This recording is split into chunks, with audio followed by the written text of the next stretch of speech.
Hello everybody, my name is Alyssa Cooper and this is Cooking in Quarantine. So today I have prepped everything up and we're going to make deviled eggs. It's egg week, right? So yesterday I made what turned out to be absolutely terrific, and I still have a little piece of it left, pardon me, the onion souffle.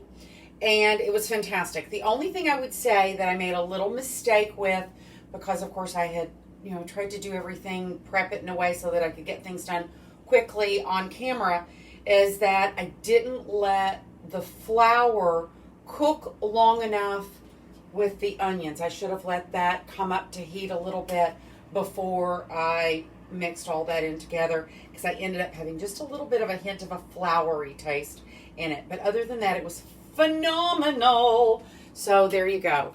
And it was exactly as I expected. It reminded me exactly of those wonderful little onion tartlets back in the 90s that we used to all love. So guys, here's what I've done today. I've gotten my eggs hard boiled, and I've gotten them cold, and I'm going to pull them over here. And now we're going to pull the robot over here into position. Hello now.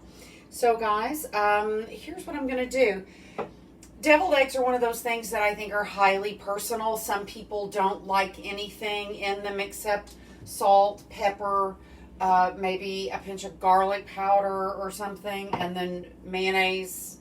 Some people do or don't like mustard in them. Some people do or don't like pickle relish in them. Some people do or don't like hot sauce in them.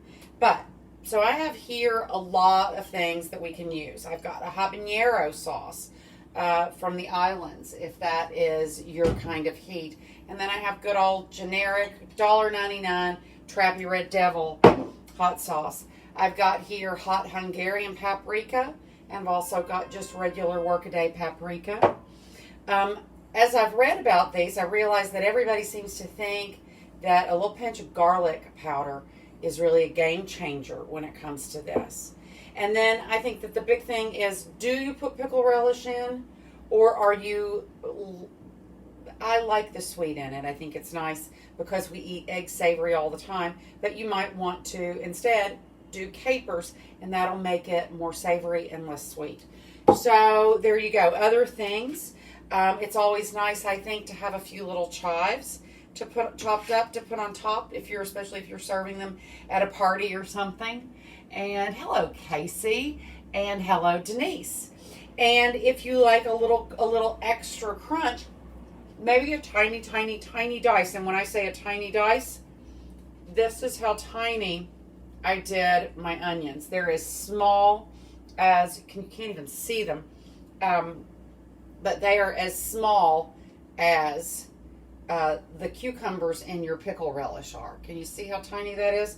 Because you don't want anything that's going to be like jutting out or anything. So, but again, really you could do it very simply. Salt, pepper, mayonnaise, smooth it out, pipe it back in. I meant to go to Cake and Bake this morning and buy myself a piper, but I got a little distracted and instead bought a sweater and a shirt and did some things. You don't get out of the house often. By the way, I'm wearing one of my favorite t-shirts this morning. Can you see them right way? Anyway, so Lambrusco Prosecco Champagne, Cremant Espumante, and Cava. This is a lesson in and of itself. This lays out for you the basic kinds of sparkling wine. It is missing Franciacorta, and it doesn't say Sekt, which it should. But these are some pretty major things. Lambrusco and Prosecco they're kind of neighbors to each other. Prosecco and Cremant are, Champagne and Cremant are neighbors to each other. And Espumante is the word that we use for sparkling wine in Portugal, and Cava is the word for sparkling wines in Spain. So there's that. Well, I'm just talking about all kinds of stuff and not doing much. I have my favorite little stout bowl here, and I guess the thing to do is start some peeling.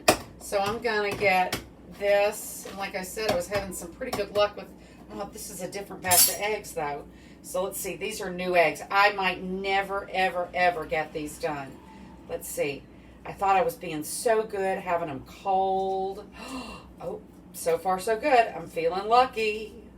So speaking of feeling lucky, yesterday as I was running out to go have some blood drawn, that's another story, my doorman laughed at me and said, oh, this package has been here for like 2 days. Well, you know, you forget when your packages don't come to your actual door. And I pulled them out, and there was a mask that I had ordered, a nice little camo mask. I don't know if you've noticed, but camo is going to be all the rage this year if we ever get to go out and get dressed up and go anywhere. And so I pulled out this camo mask, and it was exactly like the exact same color, everything as the camo yoga pants I had on. I thought it was hilarious. And as I said, you know, it made me think about back in 1999. We were still very young. We partied like rock stars all the time. And so a dear friend of mine, Lois Harrison, shout out to Lois down in Florida, was throwing our big fancy New Year's Eve party that year. I found at Loman's, which used to be across the street, a beautiful army green satin ball skirt. Big, thick, heavy, really, really nice. And all I wanted was to find a V-neck camo t-shirt that I could wear with this ball skirt and a little tiara. Now, you may say, why camo? Of course, if you remember back in 1999, we were all afraid of Y2K, that all of the computers globally were going to shut down when we went back to 00. And so I said, well, heck, if the world is going to end, I'd like to be dressed for it. So I ended up finding, though, a fabulous shirt. I think I traded a t-shirt I didn't like for this shirt that a friend had found, which was an army green velvet shirt that was burned out to make it look like camo. It was fabulous. I was skinny as a rail. I looked so good at that party. My goodness. All the memories that we have. So anyway, guys, here we go. Another nice thing. Yesterday I had 2 packages yesterday. And yesterday I went downstairs and found a package from my sweet, fabulous, delicious friend Kelly Fitzgerald, without whom I would not have this apartment because she lived here before I did. And I noticed a few weeks ago that she had posted a picture of her cooking in her kitchen, and she was wearing an apron, and I said, oh my gosh, your apron is exactly the same as my china. Turns out it is exactly the same as my china, and she sent me hers. Isn't that sweet? So here is this new fabulous apron. This is now the only apron I own, and check this out.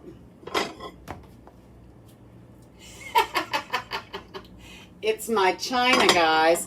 If I had stronger arms, I would dig down and get a dinner plate, because the dinner plate is exactly like this. But I'll do that eventually when I come back to not having an egg in my hand. So here we go. And I got to tell you guys, it's been a while. When I went out this morning, I've been getting up. I'm to that place where I'm so tired of the air conditioning that I can hardly stand it.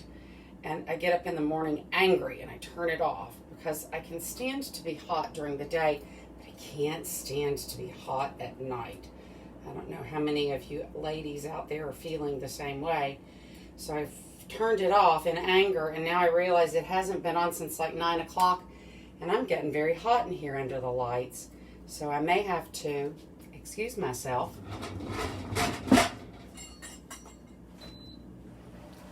and turn on the AC. So, let's see, anybody else here? Hello, Mick. How are you? Yes, you've probably had some of my deviled eggs in Central Park, I'm sure, right? So I can't believe that I'm taking so long to peel these darn eggs. And my mother has implored me that I have to be a little more careful about my language, that even when I get riled up, there are lots of people in her generation that still get very upset with what we called swear language back in the olden days. Our generation doesn't care if you drop the occasional F-bomb, especially if it is dropped with great emotion, right? Like Nick is there, and we have a friend who recently lost a close a person close to them in Kenosha, and I wanted to swear about that because I think that is swear worthy. Now, if you're out there dropping WAP all the time, I understand it stops having any meaning. But I do think that occasionally it's not okay to say gosh darn it when a George Carlin rant is the only thing that would really fully express the necessary emotion. But nonetheless, I'm going to try to be better. I read not long ago that people who swear are generally more truthful than people who don't swear. And I do. I'm a Sagittarius, and if you know much about Sagittarii, you know that we are the kind of people who are more than happy to apologize for the incredibly hurtful, truthful things we just said to you. So my truthful meter is pretty much off the charts. I'm never getting this off of here. It's never happening. I've been trying to pull that little membrane off. I got all of the shell off without breaking the skin, but the membrane is just not giving me any help at all. So here we go. So, and I heard this morning, so excited, evidently the imposter in chief has decided that those of us who dare to be Democrats and tolerate the civil unrest that is long overdue in this country, that he's going to cut us off. Well, you know what? I say great, because you cut us off, then we'll cut you off. And there's a lot of America that cannot live without the 33 cents on every tax dollar that New Yorkers send out to you. So you need to be a little more grateful about us. Just get a little bit of gratitude. Send a thank you note to your hardworking New York friends for paying lots more in taxes than you do. And you know what? I got more potholes in my streets than you've got in yours. A little gratitude is in order, I do believe. I swear I want to give up. This is just more. Here we go. Now I'm getting it. And you can almost stand. I remember a few years ago at Easter, I was in Pennsylvania at my friend's mother's place. And we were all sitting out poolside, and we wondered where she'd gone to. The next thing you know, she calls me to come in. She has perfectly peeled a dozen hard-boiled eggs and asks me to make hard-boiled eggs. And I'm like, oh my gosh, she just did the whole hard part, and there was not one nick. They were all utterly perfect. I was just blown away. And I guess there is the trick that you could hard-boil your eggs a little harder, and then they would be more resilient to your peeling efforts. But I don't like that. I generally do a 5-minute egg when I hard boil an egg for breakfast. So I don't like them when they're rubbery. That's why I never buy them in public. The idea of going to the supermarket and buying already boiled eggs makes my skin crawl. I just can't. No, that's something I can't imagine being hungry enough to buy that. I'm now getting sloppy because I'm down to the last quarter inch. All right, now let's see if I can clean up all of my eggshell stuff over here. And I'm going to push this over here. Wash hands of shell. Anybody else here?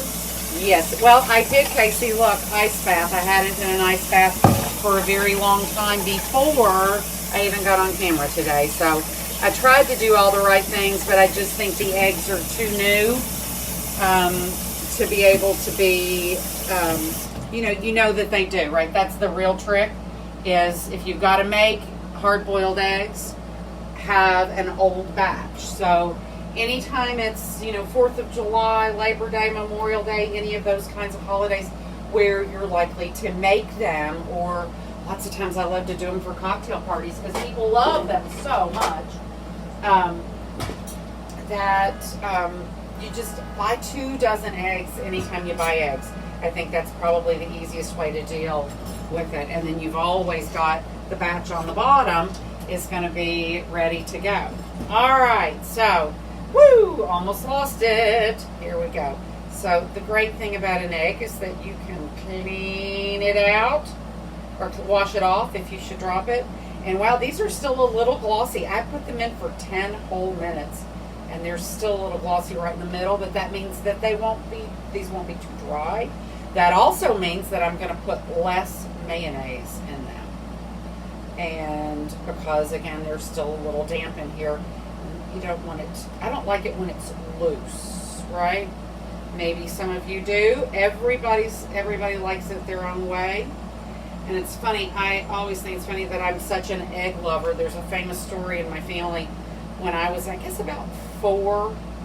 My aunt and uncle lived on our farm down on Frog Ranch Road out on Peyton's Well. And I don't remember where my parents were, but I stayed with my mom's sister and her husband. And we got up and they made me eggs. Aunt Betsy made me scrambled eggs and they were all loose. I did not like those eggs, not one bit. So there's that. And I remember my our babysitter when we were little, she once made me a rare hamburger. And when I refused to eat the rare hamburger, she made me sit at the dinner table all night long until it was bedtime. I think that was actually just a way to get us to not have to be tended to that night. So anyway, guys, I've gotten all of my yolks out. And so the first thing I'm going to do here is I'm going to get myself a couple of cranks of salt because you want them to be nice and salty, and a couple of things of pepper.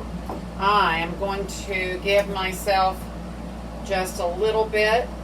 That's a little too much, so let me do this. Everything seems wet. Everything does seem wet today. Let's see if I can get less than that in here. So I want just like an 1/8, no, a 1/16, a scant, a smidge. What do you call that? A smidge, because you can always add more later, right? So salt, pepper, a little garlic powder. I'm going to put a little bit of lemon juice, just a little bit. Again, this doesn't seem like a lot of yolk.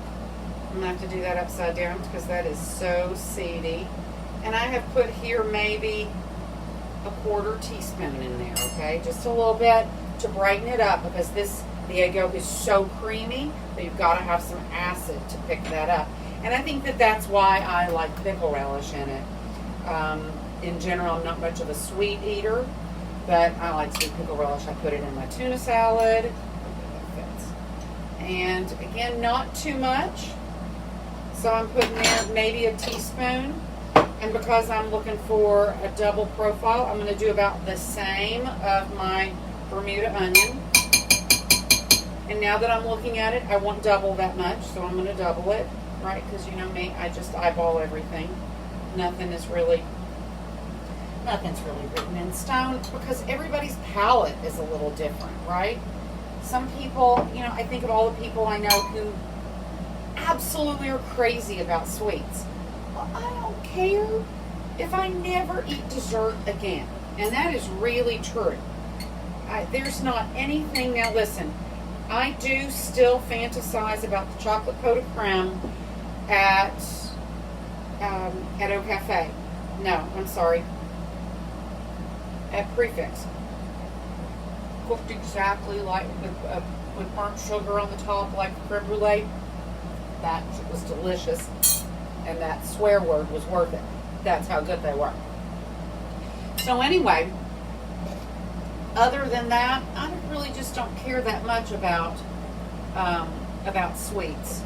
Again, not too much stuff because I don't want it to be overly wet. So I'm going to call that a heaping tablespoon. And now, here's another thing. I don't mind if my yolks are a little lumpy. Other people need for these things to be smooth. I don't care that much, right? And for me, it might be impossible to get these smooth because, again, my 10-minute was not enough to get these completely cooked through. There we go. Again, I use the Julia Child method for hard boiling eggs. Eggs in cold water, bring them up to a rolling boil, cover them, turn them off, and let them sit for however many minutes they need to sit for however you are trying to make them, right? If you want them. I normally buy medium eggs. It's a way to trick myself into eating 10 fewer calories at breakfast time. Oh, that's why I'm sitting this in a pile of onions. Let's fix that. And so I normally buy medium eggs, and a medium egg at 5 minutes is just perfectly glossy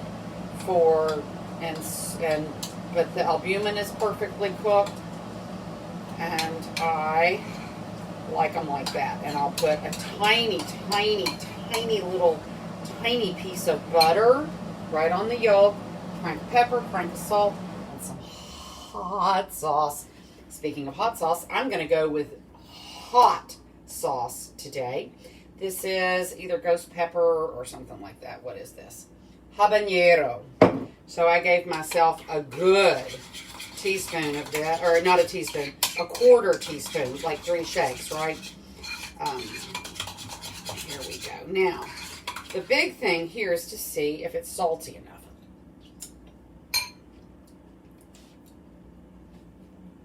Oh, baby, that is fantastic. 1 tiny drop more of lemon. The sweet, the hot, oh, so good. Now, if you ran an actual kitchen, you probably would have a bag that you could pipe out of, but I haven't even remembered to buy. I've been trying not to buy more plastic bags because I would prefer, not to contribute to the waste that they create. So anyway, I don't have one, and I don't think I can even fake a piping bag right now.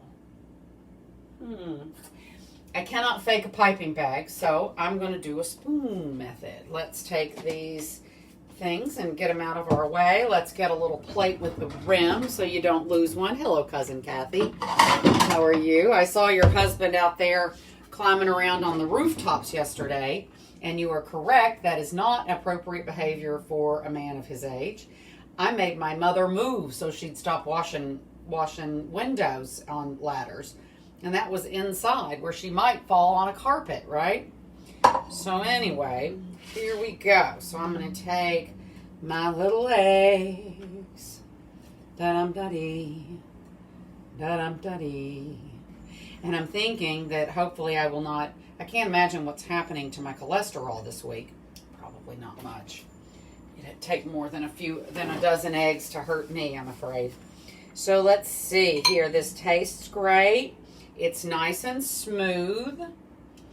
And now, again, I don't mind if there's a little bit of lump in it because I put stuff in mine. Now, I understand if you're one of those people that does them with nothing in, then you would want them to be just super smooth.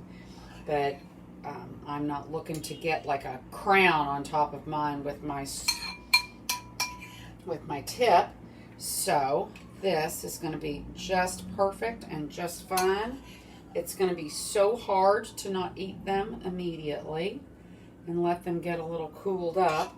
But here we go. A little bit more. Yes. Yes. So close. I'm going to have to get out my rubber spatula because we don't want to waste any of this good stuff. So there's a little in everything. And now I'm going to scrape up the edges here. So I get all of this good stuff in here. And there we go. All right. Perfect. Now, there are a couple here that are under filled. One. This one could use a little more. Two. And this one too. There we go. So I'm very happy. Today is really my Friday, right? Because I'm not going to be here tomorrow, so my day is so much easier. I'm going to use my hot paprika, and let's make sure we open the correct sifting side. And I'm going to give these a little bit of a pretty little, just a little delicate bit. Come on, baby. Well, hello. There we go. Now I'm going to burn everybody up. But who cares? Heat is good for your health, right? And then we've got these pretty little guys. It almost looks like Christmas. Ah, yes, Christmas. And that's to, I have two questions to leave you guys with. And you can leave me notes in the bottom if you like, or email me. But what are y'all thinking about traveling for the holidays? I don't know how I safely get home, and in a way that I can ensure that I'm not going to expose myself, my parents, my brother, sister-in-law, niece, and nephew. Flying is incredibly inexpensive right now, and renting a car is insanely expensive. So if anybody has any ideas about that, and and the other thing is, my mom has pointed out about planning to drive from New York to Kentucky in December, is that we could have ice storms. You might not be able to ski in, depending on what's going on. So I'm looking for creative thinking, if anybody can help me there. And then, more importantly, this, I believe, is number 91. So we are coming upon episode 100. So if anybody has any recommendations, any thoughts, anything that they think would be really cool to have, to try, I think that I would love to have some suggestions. So here's what my eggs look like. Let's see what this one tastes like.